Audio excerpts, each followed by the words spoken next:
Kiti nilikuwa nasema hivi. Nilikuwa nataka unipatanishe na pipi wangu wa 7. Yaani nilikuwa na pipi 7. Lakini tulikosana na wote. So nilikuwa nataka uanze kunipatanisha na kila mmoja wao. Okay, Kiti hii iko hivi. Pipi wangu wa kwanza alikuwa anaitwa Petronila. So huyu Petronila tulipatania kwa miwa. Kwa shamba ya miwa nilikuwa nimeenda kuipa miwa.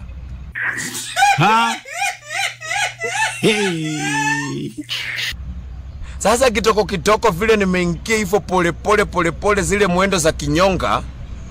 Mimi kufika katikati ya shamba hivi nasikia karakacha.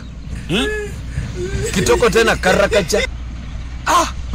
Nikajiuliza kwani hata kama siku ya mwizi ni 40, mimi zangu hata sijamaliza 7. So nikasema njia ni mbili. Isaita mkuu niponye ama mimi niponye hiyo mkuu. So nikapenduka kupenduka hivi Kiti. Ushawahiona Telemundo?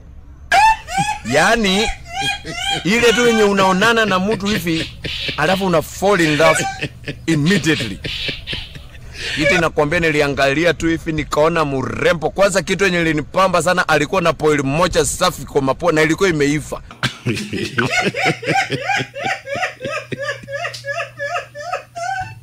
Nikajua hii lazima mimi ndio nitatopoa.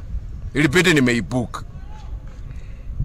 Sasa mimi kumuuliza anafanya nini, akasema hata yeye anakuja kuipa. Nikamwambia kumbe we have yani parts of the same feather flock together. So nikasema wacha ni mujoin. Yeye naye badala ya kuipa na kutoroka, yeye aliamua kukulia hapo, yani stealing from within. So nikajua kikulacho kinguoni mwako. Mimi nikajoin the party, kwani iko nini? Kaende.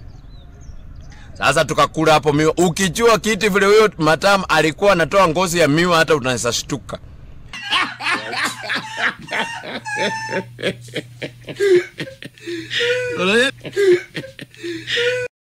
Yani nakuambia anatoa kitu full, yani kutoka juu mpaka chini mpaka nashangaa nikajua huyu ni mtu talented, siwezi uachilia hata nini ifanyike. Sasa hapo ndio tukaponga tukaamua wacha tuende kwangu, lakini hatuwezi enda hivyo. So ilipite tupepe take away. Sasa sisi tukaenda na take away hadi kwangu. Nikasema wacha niandae kachai, nilikuwa na kamachani kitoko, maji ilikuwa na machani ilikuwa pia, maziwa ilikuwa. Nikasema tengeneza kitu. Sasa Kiti mahali shida ilitokea, kumbe zikuwa na sukari. Nikashindwa sasa nitamwambia aje sina sukari. Cost wacha kucheka. Cost wacha mambo. Tulia Cost. Sasa mimi kumwambia sina sukari akaniambia relax my G, relax baby, relax, I got you. Imagine Kiti, unajua vile blender inafinyanga nini hizi mama pudding. Mimi nakwambia alikamua hiyo miwa, hiyo mikono ilikuwa ngumu, alikamua hiyo supu ya miwa ikaingia kwa chai. Nikajua pass Sakoti umeniletea, thank you Saja. Tukaishi naye tukachaliwa kupata mapacha. Hiyo siwezi tanganya, tulikuwa na mapacha. Na kumbe Kiti wanasemanga kweli mtoto wa nyoka ni nyoka. Our kids were very bright na wakakuwa talented na wakakuwa wezi hatari sana. Mimi nakwambia Kiti, mimi nakwambia walikuwa wanaiba. Sasa mimi ni mwizi, mama ni mwizi, watoto ni wezi. So mimi siku moja unajua mahali shida ilitokea. Ni wakati niliamua nimeamuka asubuhi moja nikasema wacha niende niibe. Bibi yangu tena akasema yeye atanifuata wacha amalizie kuosha vyombo. Tulikulia jana. Mwambie wewe maliza alafu pange watoto wakae vizuri, mimi nimeenda. Najua mimi naipanga vitu kupo, yani vitu international, vitu commercial. Kama viatu ya ngozi, baiskeli, vitu kama nduma, unaona? Na yeye anaendanga tu kuipa maleso hivi, yani vitu kitoko. Hata kalamu ya watoto kuenda shule, vitabu ya 32 pages, hata haezi upgrade afike ya 64 pages. Lakini sasa hiyo siku mimi nimetoka. Kurudi nikarudi mapema. Kupata kwa nyumba watoto wamefungiwa na nyororo ya umbwa na imepikwa padlock. Sasa Kiti mimi nikashindwa, sasa hii ni mambo gani? Bahati mzuri pia alikuwa anaingia, alikuwa pia ametoka mjengo. Na hiyo siku kwanza aliangukia, alikuwa ameipa pasi. Kwanza hii pasi ya makaa Kiti, wewe unachofia hiyo pasi ni hatari. Nikajua hapa tumepona.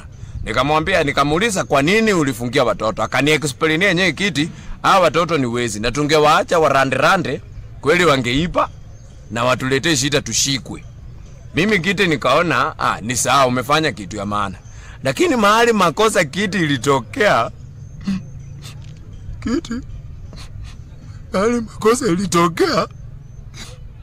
wakati nilimuuliza, haya leta kifungu tufungulie watoto, akaniambia ati alimeza kifungu. Sasa Kiti nikamwambia, sasa tufanye aje? Kwani ulimeza kifungu? Ati hao watoto ni wachanja sana, alishindwa ataficha wapi hiyo kifungu. So Kiti nikamwambia ni sawa pasi. Nikampatia mayai yenye imeoza na kile kitu yenye imeoza kwa nyumba ndio aende achakupo at least tupate hiyo kifungu. Kumbe Kiti ndio namuongezea appetite. Sasa nimeshindwa huyu nitamsaidia aje? Ikapita nimefukuza yeye. So Kiti ndio nilikuwa naomba at least munipatanishe na yeye ndio arudi, labda hizo zenye zimeoza amezoea. At least nienda nimununulie pizza, sijui nimtafutie KPC ama nimpeleke KFC akule kuku. Ndio at least labda yeye inaweza msumbua tumbo, ndio tupate hiki kifungu bado sijafungulia watoto. Kiti tafadhali Kiti na cost munisaidie.